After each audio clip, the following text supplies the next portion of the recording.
ทางประชุมเพื่อจัดตั้งผันขยายมติของประชุมข้างปฐมฤกษ์ของสภาแห่งชาติสุดที่10ว่าด้วยการหับห้องเอาการเลือกตั้งนายกรัฐมนตรี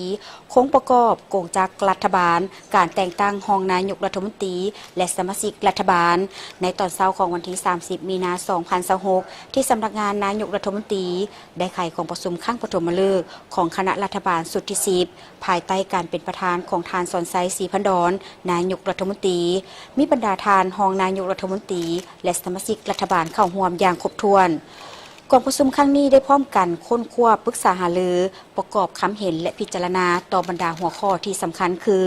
ห่างแผนดำเนินงานของรัฐบาลสุดที่10ปี2026 2030ห่างระเบียบการและกลไกการเฮ็ดเวียกของรัฐบาลสุดที่10ห่างข้อตกลงว่าด้วยการแบ่งความรับผิดชอบของทานนายกรองนายกรัฐมนตรีห่างข้อตกลงแบ่งความรับผิดชอบให้บรรดากระทรวงองค์การรัฐเทียบเท่ากระทรวงหลวงสวยนครหลวงเวียงจันทร์และบรรดาแขวงทั่วประเทศบัญชีโครงการระดับชาติระยะ5ปี2026-2030ที่ดึงดูดการลงทุนจากภาคเอกชนแผนขยายการปฏิบัตินโยบายและมาตรการส่งเสริมรถไฟฟ้า EV ก็คือการนำใช้พลังงานทางเลือกอื่นอยู่สาธารณรัฐประชาธิปไตยประชาชนลาวและบัญชีโครงการระดับชาติที่เป็นการลงทุนของรัฐกองประชุมได้ไขขึ้นในท่ามกลางบรรยากาศที่สภาพแวดล้อมภาคพื้นและสากลยังสืบต่อผันแปรอย่างซับซ้อนโดยเฉพาะข้อขัดแย้งของบรรดาประเทศใหญ่และบรรดาประเทศตะวันออกกลางเหตุให้ผลกระทบโดยกงต่อการสนองและราคาน้ำมันเสื้อไฟของประเทศเฮา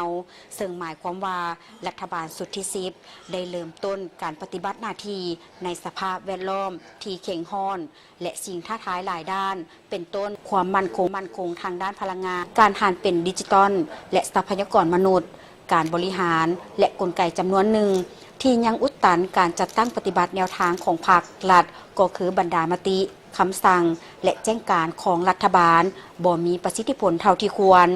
ภัยพิบัติทางธรรมชาติและการเปลี่ยนแปลงของสภาพดินฟ้าอากาศและอื่นๆด้วยเหตุนั้นสมาชิกรัฐบาลสุดที่10ต้องได้ห่วมแหงห่วมใจกันปฏิบัติหน้าที่ในภารกิจที่ถึงมอบหมายจากประชาชนลาวบรรดาเผ่าโดยปฏิบัติตามทิศชี้นำของสหายเลขาธิการใหญ่คือสร้างรัฐบาลสุดที่10หันเข้าสู่การเว้าให้ไปสู่การกระทำตัวจริง